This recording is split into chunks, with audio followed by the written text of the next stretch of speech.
Is it still morning time? All right, it's afternoon time, and I know some of you listening to your bellies and all that type of stuff. But we got to celebrate these lives, these two that have had a colorful impact on all of us. And to be in their presence, you had to have your laughing, you had to laugh a lot.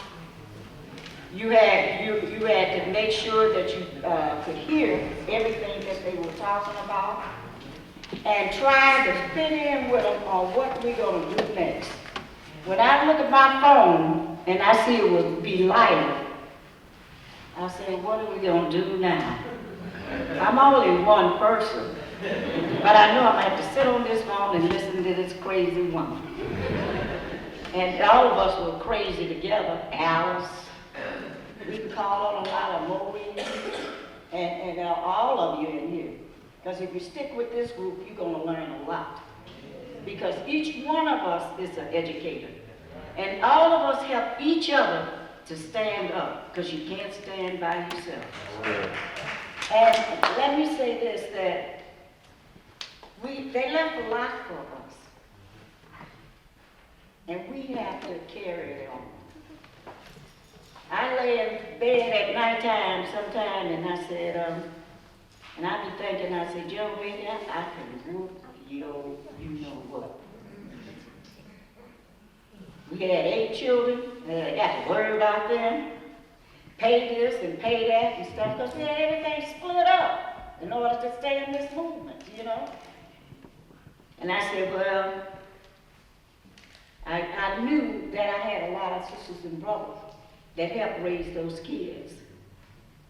Carolyn couldn't be here today because she still haven't been able to deal with her father, Lila. He said in his last time with us, I was trying to sneak out of the hospital to go check on my daughters all coming to town and stuff. And he said, where are you going? I said, I'll be right back. And the nurse had pulled me to the side and said, we don't want you to leave because it looked like he's not going to make it. And I said, okay. I would sit back down. He had dozed back off, giving orders as always, dozed back off. And he woke up and he said, oh, there's my lovely wife. I said, what are you trying to get from me now? Because I know how you entered into something. Lila was the same way. Believe me. And I'm going to tell you what she did to me one time. But these, and I looked around and they told me, said,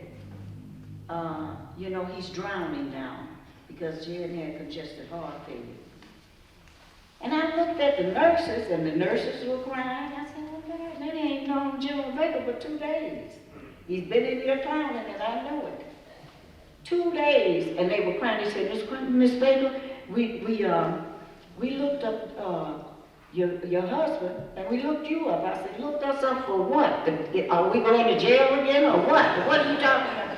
I said, because all these people been coming in here. And then we looked up and said it was 100 people in there. I said, oh, well, let me go out and get me a breather from all these folks. Folks stayed all night. And when but the thing about it, General, when he died, Jan said to all of us, you got to keep doing the work that we're doing. We got to build a better society.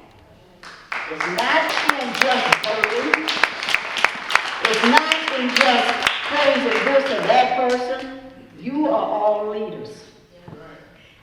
And you're going to have to pick up that stick and join this fight. Don't wait on us. Because I tell you, if my jailbird buddy over there, y'all know who he is. Element. I don't know, we got one little leg left that they're probably going to have to operate on. And it's not easy to go in and get a knee replacement. But the young lady that's taking care of me for physical therapy, besides those other 4 that won't let me do nothing. I tell you, every day is, what else can I do? What else can I do? Lila got up. I said, Lila, where are you? I'm at home taking care of Dad. I said, stay home. And I come to a meeting, and there she is. I'm going to leave this with you. It was right before I was getting ready for Black Men in Union conference. And I told Lila, I said, Lila, you got to come out there and see how this is operating. We have to get some of these people on our side and out of the union. You know, these young people, they got good blood and everything, you know. And and guess what, Lila? They can walk. Yeah. And then, where's Valerie Jean? Right there. Valerie Jean had the audacity to call me. It was time for, we were coming out of dinner, finally coming out of dinner. We had to be in workshops of it. And she said, hey, Mama, have you heard? I said, what am I supposed to hear? I think you said, I didn't hear nothing. She said, Mama Lila. I said, what's wrong with Lila? She said, what's wrong? She said, they passed. I said, get off this phone, call Maureen and them and tell them to find out about Lila. Because I know Lila had not died and left all this stuff on us. I said, I'm driving now. I don't want to hear no more. Call me back. She called me back in about 15 minutes and she was crying and she says, for real. I said, wait a minute.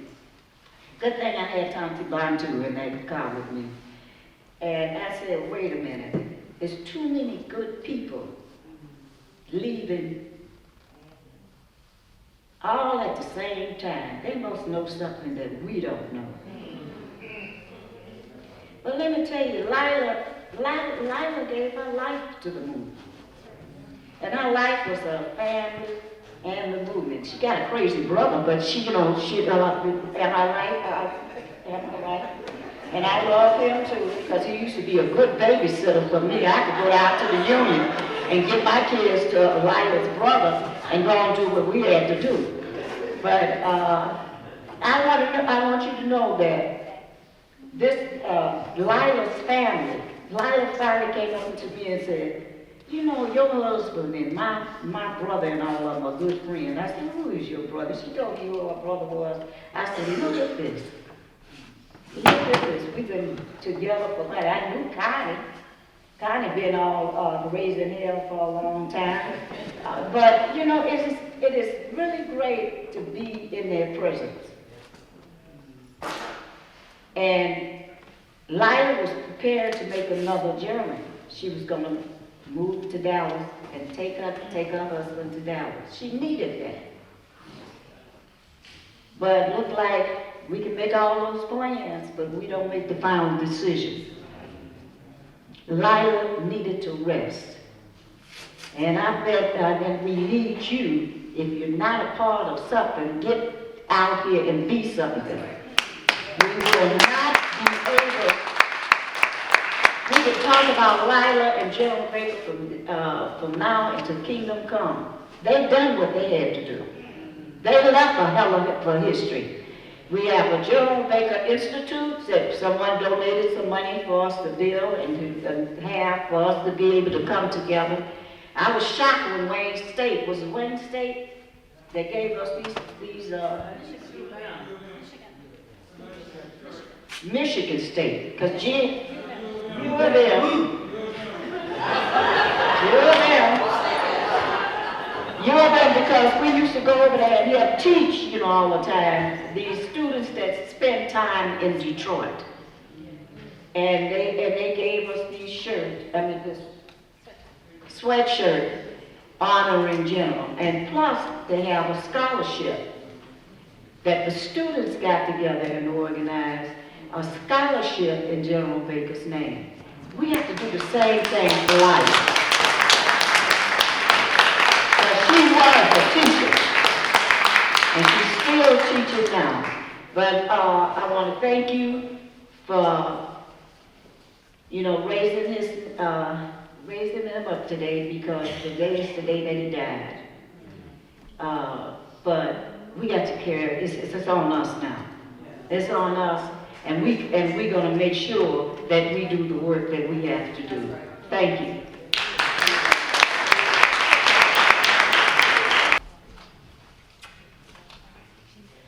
All right, we're closing this down so we can go on and eat. I also just wanted to note, again, thanks to Darielle and Peter, they've also provided half-hour lunch today too from Mrs. Ruth's Catering. So we've had a lot of generosity and support from people who believed in this day and these celebrations. And just before we also conclude, I want to thank the artists that have made this also possible. We've had Stephanie and Jenny also set up the altars and the beautiful displays and the ribbons and everything. So thank you so much too for all of that work. And Kim, always for your work with the music. So we appreciate you very much, Kim. So we're going to have next our poet come on up. And then we're going to follow up with a brief libation and a song as we exit over into the hall. Tawana.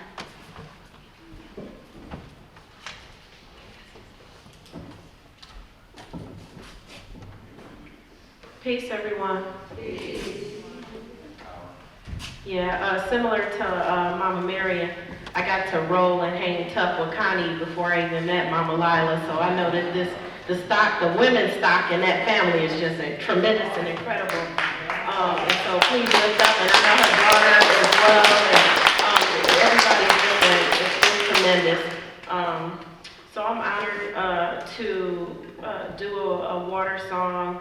But I just want to briefly say that one of the things that I respect tremendously about Mama Lila is that she was no holds barred. So she did not allow for you to stay stagnant in your ideology, in your thinking.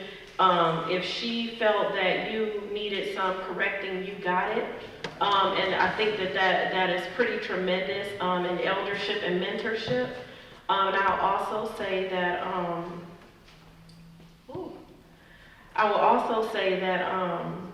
when I looked out in the audience with many events that I presented at or organized, she would be there.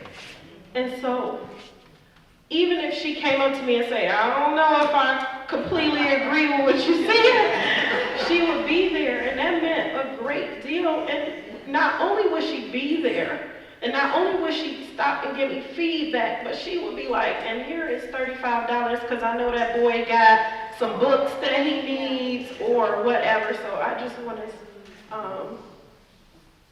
you just don't know how people feed people. And everybody don't talk about everything. And just know that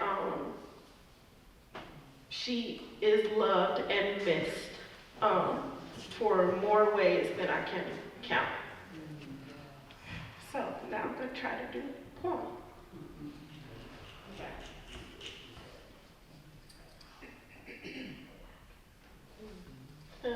I love y'all.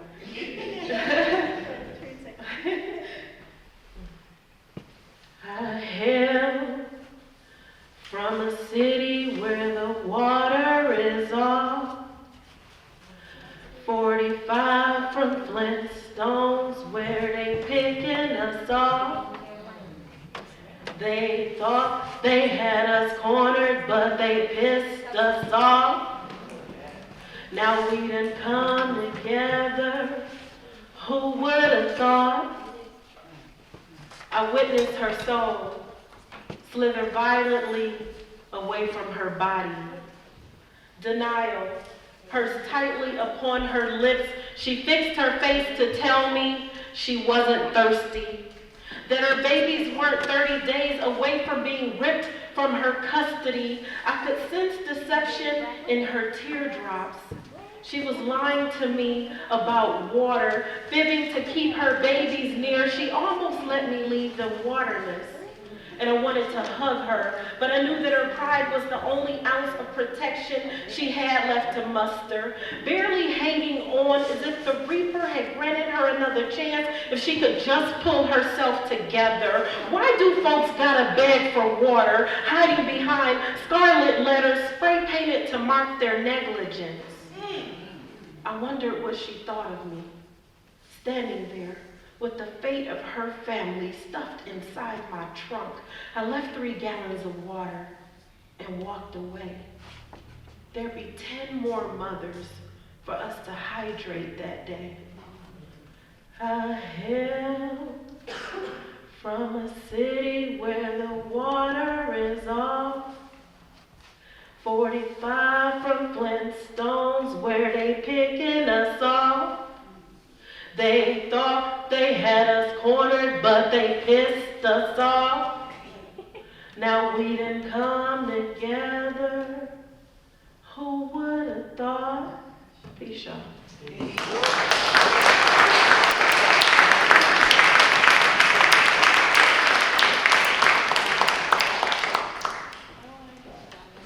That was incredible. All right. We want to conclude here with some libations and then with one of our city's gifted singers, Augustus, who is going to close us out as we proceed out to the hall for lunch.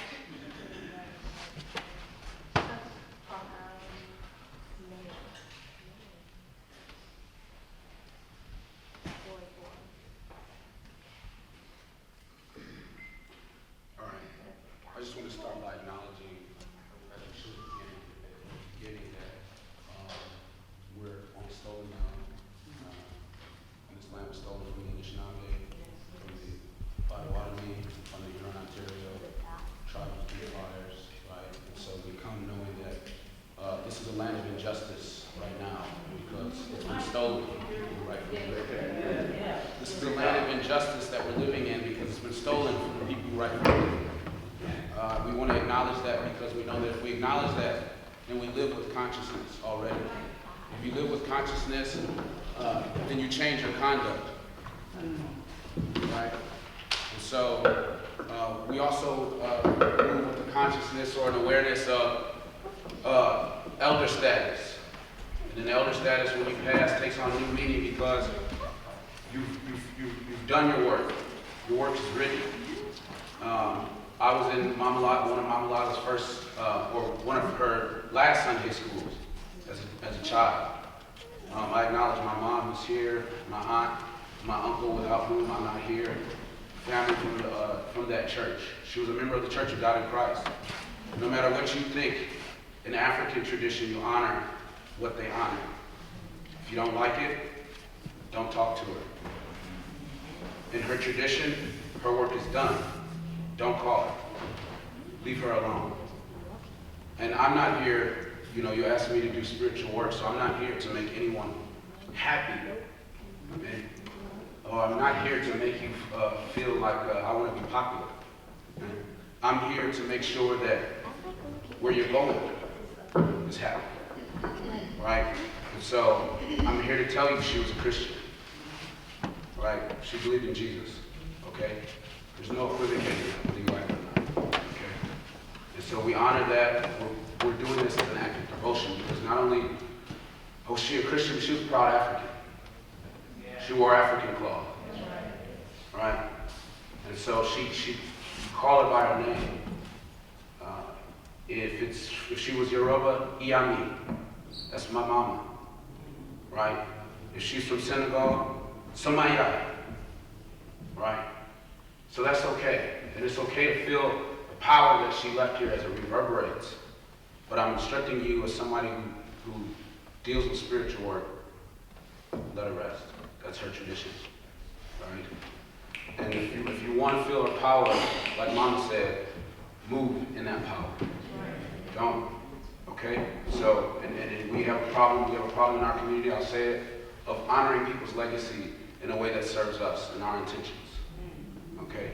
So if you knew her and you knew how she moved, move how she moved. If she challenged white supremacy, challenge white supremacy. If she told white people in leadership to sit down, tell white people in leadership to sit down. If she told white people in leadership to step out of the organization, tell white people step out of the organization. We have some qualified African black people from Detroit. All right. Don't equivocate. If she equivocated, I would tell you to equivocate. But that's not a luxury. She didn't equivocate, so I can't equivocate. She taught me. Okay? And so if you don't like it, you can find another ancestor that equivocated. But here we're talking about one type of ancestor in the African tradition, Jaragi. That means darling. Some people are scared when you start talking about ancestors because of religious differences, but we're talking about darlings. People of history, you call their name. In her book that she read from the Bible, they spend hours listing darlings. And they name some of the rascals. We're not going to name the rascals today. We're going to focus on Jaragi, darlings. Mama Lila is a darling. What is a darling? It's a preferred child. It's a favorite child. When the Spirit hovered over the water, giving birth to all things, we all became children. Children of the Most High. And from that, some people believe that the blessing of the Spirit is a one-time thing. But Mama Lila practiced Pentecostalism, Church of God in Christ. The teaching is that the blessing of the Spirit is an all-the-time thing. That the power of the Spirit moves at all times. And constantly, darling children are being raised up. Special powers being raised up. And that's why she went, everywhere she went and told you, you're special. You're powerful. You're worthy, because she moved with the Spirit that hovered over the water. That's why she was attracted to water. Because when you're in the Spirit, you move like water. Okay? So I'm gonna call forth basically some of the concepts. But this, again, like I said, we're being very intentional. This is a devotional practice. Okay? This is like communion. For some of you, understand that it's not blood. Okay? That's important for me to say. All right? And, the first thing that I want to call out is that when we're born,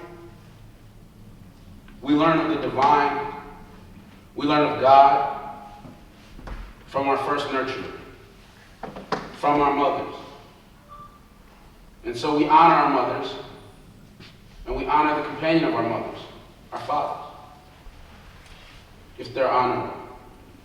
We honor them. We learn love from touch. We learn righteousness from direction. We learn accountability from correction. We learn forgiveness from reconciliation. Whatsoever we receive from our mother, we are deputized to do unto others.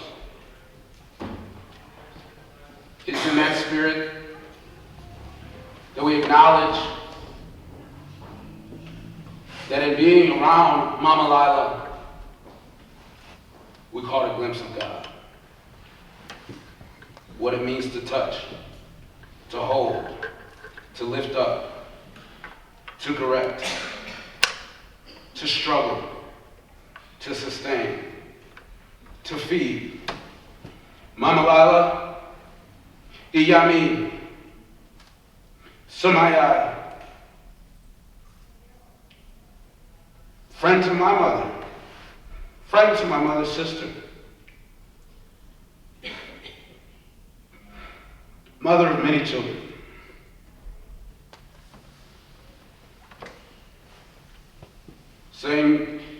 Saying your name, we understand some people called you Mama Lila, some people called you Sister Cowboy, some people called you a lot of things.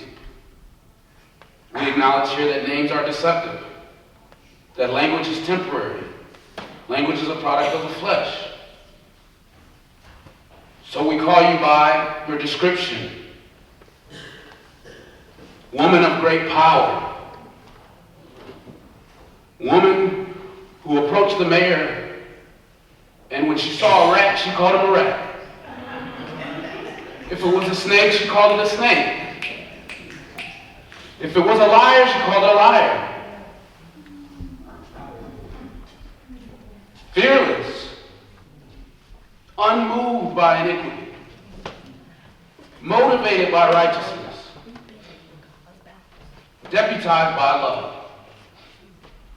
Whatever you want to call her what she's done. A water warrior, a teacher, a healer, a lover, a mother, Jadabi, darling, favored by the divine creator. And so we say in our language, an African language, Yoruba, Mojuba, Ibarere, you have high reputation. Mojuba, you are of high reputation. Ibarere, you are of high reputation.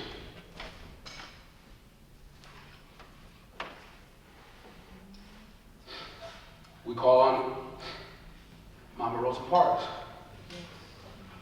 Mojuba, we honor you. Ibarere, we hold up your reputation. We call on General Baker, Baba. Mojuba, Ibarere, you are of high reputation. In the spirit of all those who fed that energy, fed that spirit of rebellion, fed that spirit of defiance, radical spirit, African spirit, against white supremacy, against iniquity, against colonialism, against the devastation of capitalism, privatization, corporate greed, murder, warmongers, thieves, wolves in sheep's clothing, and the lifter up of beautiful things, children, those who are vulnerable, women, those with disabilities. You are of high reputation. Children of my mother, you are of high reputation. Women, you are of high reputation. People with disabilities, you are of high reputation. People who are limited of sight, you are of high reputation because you're a child of my mother.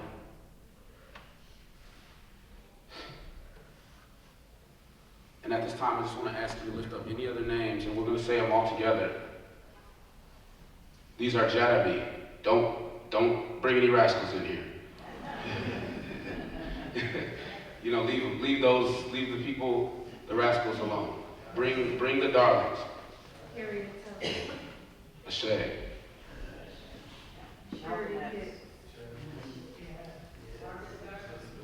Marjorie Austin, Henrietta Jackson, William Rowan Austin.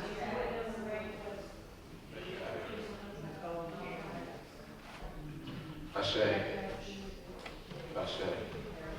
Ashay. And then honoring Mama Lila. Leon Senior. Ashay. And honoring Mama Lila because she did it, because she believed it. And it was the name she called last and first, the Black Revolutionary Messiah, Jesus Christ. You're of high reputation.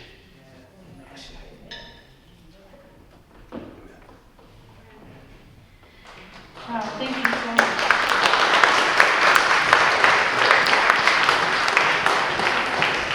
All right. Augustus, close us out. Why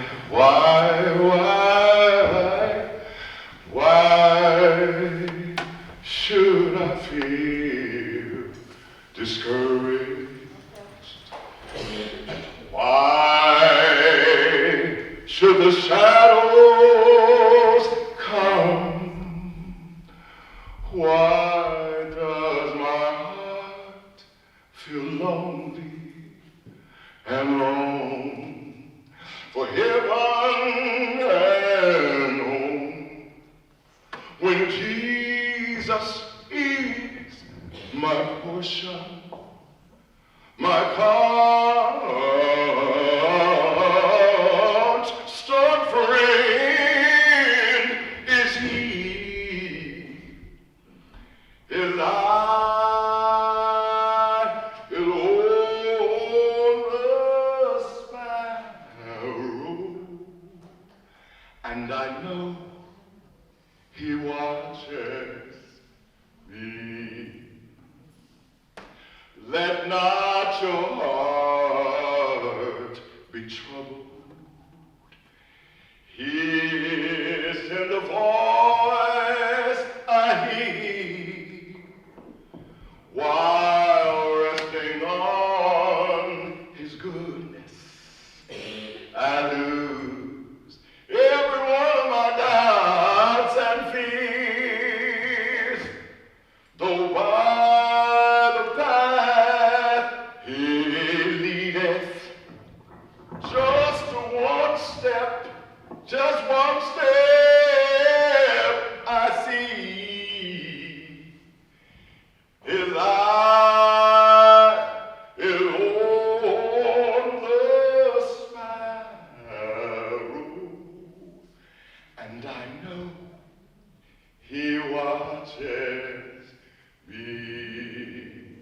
Now say, because I'm happy. And I say, because I'm free. Till I hold the sparrow,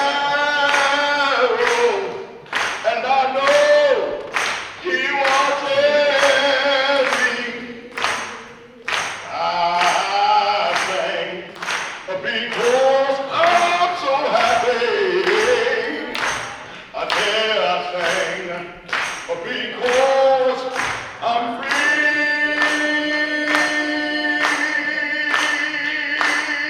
Till that is on the sparrow,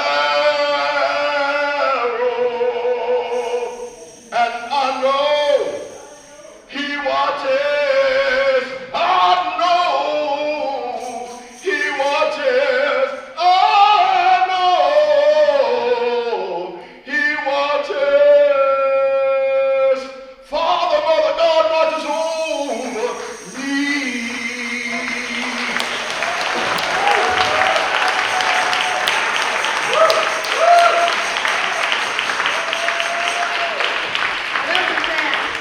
All right, let's celebrate and have some lunch.